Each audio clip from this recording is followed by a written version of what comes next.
7 ગુજરાતનો અવાજ।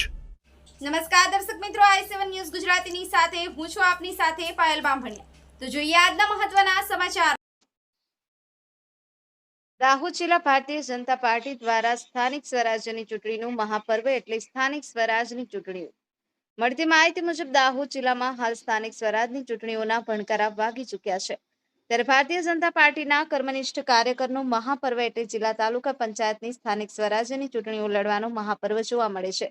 સ્થાનિક સ્વરાજની ચૂંટણીઓ લડવા માટે ભારતીય જનતા પાર્ટીના ઉમેદવાર થનગનતા જોવા મળે છે, જેને દાહોદ જિલ્લાની સંકલન સમિતિ દ્વારા પસંદગી કરી ઉપર લેવલે સંગઠનમાં 3 નામોની યાદી મોકલી આપવામાં આવશે। આખરી નિર્ણય કમલમ ગાંધીનગર ખાતે લેવામાં આવશે।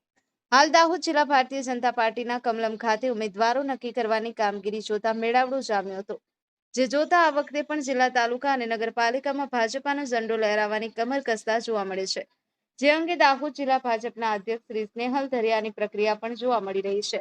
ભારતીય જનતા પાર્ટીની ગાઈડલાઈન મુજબ સ્થાનિક સ્વરાજની ચૂંટણીઓમાં ઉમેદવારોની પસંદગી પ્રક્રિયા હાથ ધરવામાં આવી હોવાનું જાણવા મળે છે અને 3ની પેનલમાં જિલ્લા કક્ષાએથી સિલેક્ટ કમિટી દ્વારા યાદી તૈયાર કરી ઉપર લેવલે મોકલવામાં આવે તેવી સંભાવના જોવાઈ રહી છે।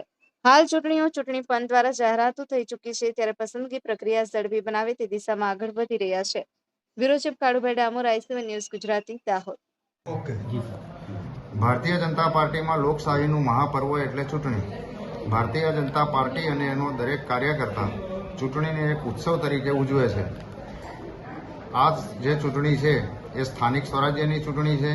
ભારતીય જનતા પાર્ટીના કાર્યકર્તાએ પોતે લડવાની ચૂંટણી છે।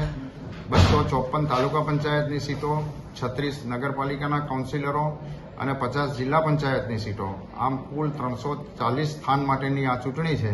આ ચૂંટણી માટે પ્રદેશમાંથી નિરીક્ષકોની 2 ટીમો આવેલી છે અને બંને ટીમો આજે 31 તારીખ, આવતીકાલે 1લી તારીખ અને 2જી તારીખ 3 દિવસ જે કોઈ ભારતીય જનતા પાર્ટીનો કાર્યકર્તા છે એને રૂબરૂ સાંભળી અને એનો ઓપિનિયન લેવાનો છે અને પછી જિલ્લાની સંકલન મળી અને પ્રદેશ પાર્લામેન્ટરી બોર્ડમાં ઉમેદવાર નક્કી થશે।